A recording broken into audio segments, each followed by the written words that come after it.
Okay.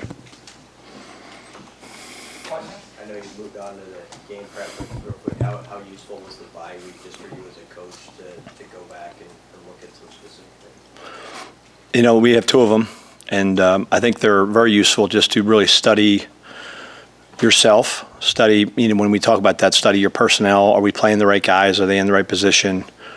Evaluate their performance based on their tackling, their coverage, win percentage, their ability to get off blocks. Heavily evaluate our schemes, what we're calling in certain situations, whether it be by down and distance or by certain personnel groups. So yeah, you spend that entire time reflecting really not only just on the season, but we had like an 8 to 9 week period through training camp, through our first 4 ball games, where you're trying to assess your players, your schemes, and how we best should move forward. So that's essentially all you do. How do you go about not overreacting to the way that you have to address defending or preventing the big plays? Yeah. Well, the big plays are happening when?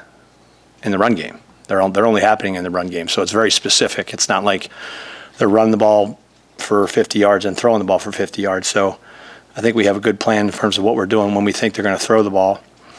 So we've got to solve the obvious, which is not just the run defense, but the explosive plays that we're giving up in the run defense. And really it comes down to guys being in their gaps, guys having the ability to get off blocks. Credit to the other team. I think I said this to you guys in the past, like I have to evaluate, can they block us? Can we tackle them? And I think through really the Cincinnati game and the Michigan game, because they're the two obviously comparable opponents in terms of talent similar to ours or better, you have to be able to evaluate. And right now we're getting blocked too much and we're not tackling them well enough. And we have to practice that. We have to emphasize that. At times maybe, we got to put more guys in the box, which then, as you know, when it's 11 on 11 and the quarterback's running the ball, the more you put in the box, the more you make yourself susceptible to throws down the field. But we obviously have to address that because that's the elephant in the room. That's Captain Obvious can figure out that we're giving up too many explosive runs. What kind of challenges does Aiden Childs present to the quarterback? I think he's a great athlete. He can throw in the pocket. He can throw on the move.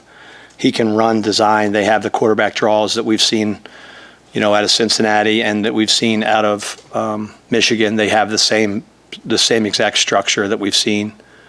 And then they run him a lot in the red zone. And then he takes off a lot just in scrambles. He's very difficult to tackle. You can see he's got strong lower body. And you can see he's a very, very, very good competitor, which, that's really what it comes down to in these games is the competitors stand out, the ones that aren't on your team, the ones that are on their team. And you can see that, much like Sorsby, when you see how well he's competed even after our game, those guys that have it in them and in their heart and they're going to do whatever it takes to win, those are the types of guys you have to make sure you're defending. Have you guys taken notice that Sorsby, how good he's played since he played him? He's thrown for 975, 10 TDs since the Nebraska game. He's thrown for 975 yards and 10 touchdowns since our game. I didn't know that. Well, he's a pretty good player, I guess. I think somebody mentioned it the other day, and one of the guys mentioned, I think more specifically the Kansas game, they said he threw for almost 400 in the Kansas game, but good for him. He's obviously made the adjustments he's needed to make, but we've really got to focus on us and figuring out a way to stop the run, stop the explosive runs. You mentioned tackling. Michigan State's backs are 211, 218, and 227 pounds. What's the challenge with tackling them, and how do you guys work on tackling lines? Yeah, I think we work on tackling every single day, even when we're not in pads. So it's all about leverage, angles, and a lot of times the approach. So like too many of our guys at times, like we constantly are hitting them about we're breaking down too soon. And we're not minimizing the space.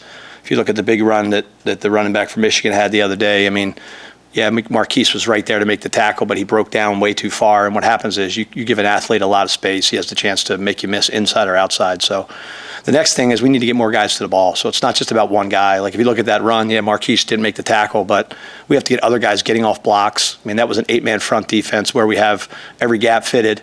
And sooner or later, you've got to be able to get off a block, make a play, do those types of things. So we've just got to keep emphasizing, keep showing them, being as positive with them as we can, and making sure that as we continue to move forward, the ones that are bought into getting off blocks, winning in their gaps, getting to the ball, tackling, that's the type of guys. And run defense is about an attitude. A lot of times pass defense is about scheme and structure, but run defense is about an attitude, winning in your gap, getting off a block, getting to the ball, being physical and tackling. So we've got to keep emphasizing that and making sure we're getting the right guys on the field to do that. Do you think the attitude's changed in the last 10 days? Why do you feel like it wasn't quite what you wanted it to be? I think maybe if I said that, you misinterpreted me. I don't think the attitude was in any way, shape, or form wrong. I think it's just, they presented us with some problems. The running back was a really good player. I think if you looked at him, I think he might be leading and one of the tops in the country in rushing. He's a big, strong, physical back. You mentioned the running backs from Michigan State. And, a back that has power and has elusiveness and has the ability to hit the home run, they're tough to deal with. And that's just about us, again, getting more people around the ball and having more population. So if one guy misses, guys miss tackles all the time, but if one guy misses, somebody's got to be there to overlap and get him on the ground. And that's what we've got to really do a good job of. And what we've really been emphasizing is not just the tackling piece, but the population, getting more people to the ball.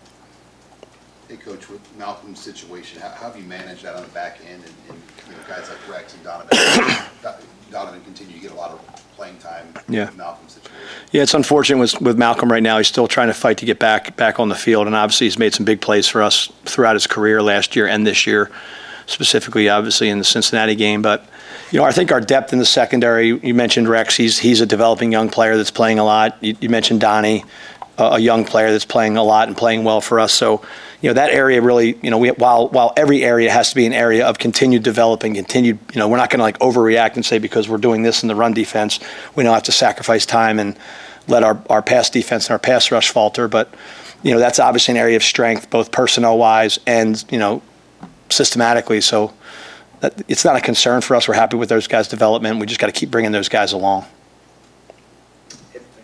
Have you guys, why do you feel we've been so good at taking other teams' tight ends away? It's been a real success point for you guys this year. Obviously, you've taken away all the pass game. Yeah, I think we've done a good job of taking all their pass catchers away if you look at our statistics in that regard. I think we have guys that can challenge routes. I think, you're not going to be a very good pass defense if you live in the zone coverage world. You'll probably get a couple more interceptions and maybe a couple more plays on the ball. But you have to be either a man coverage or a match coverage team. You have to be able to challenge routes with what you're doing systematically, make the quarterback, make it hard for him to throw into tighter windows, which we've been doing both against the tight ends, against the backs in the screen game, and then against the wide receivers outside. Now those challenges are going to continue to present themselves as, we feel like that Michigan State's got some really good wideouts that have had some production in their career and a quarterback that can throw it. So I think this will be one of our biggest challenges in that regard. But I think it's just the mindset and the mentality of those players. They're not afraid to contest and challenge, and that's what you have to do. You have to make completions hard. It felt like Gabe Moore was in that green jersey up until almost the start of the season. How or when did you know that he could give you some snaps despite that? As soon as we put him in practice.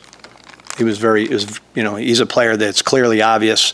Some guys you can figure it out right away. Everybody has to develop at their own pace, but he played for us a little bit in the spring and did some things that kind of was like, okay. And then he had a setback injury-wise, I think, over the summer related to his previous knee surgery that led to a hamstring or something of that nature. And he wasn't really able to get out with us. But once we put him back out there, there's a fact of football that big wins. If you're big inside and you're physical, you're going to be harder to block than a little guy. And so when you look at Gabe, he's a big human that plays a good pad level, still has a long way to go from a standpoint of just developing as a player in our scheme. But the second we put him in there, I think it was a 9-on-7, he made a couple plays. He was on a rep count, and then it became like as soon as we can get him back where he can play 3 or 4 plays at a time, we're going to play him because he was going to help us. And I think he's a guy that if he continues to come along will help us on first down, will help us in some of those rundowns, and allow us to stabilize ourselves in our run defense. Anything else, Coach? Thanks. Thank you, guys. Have a good day.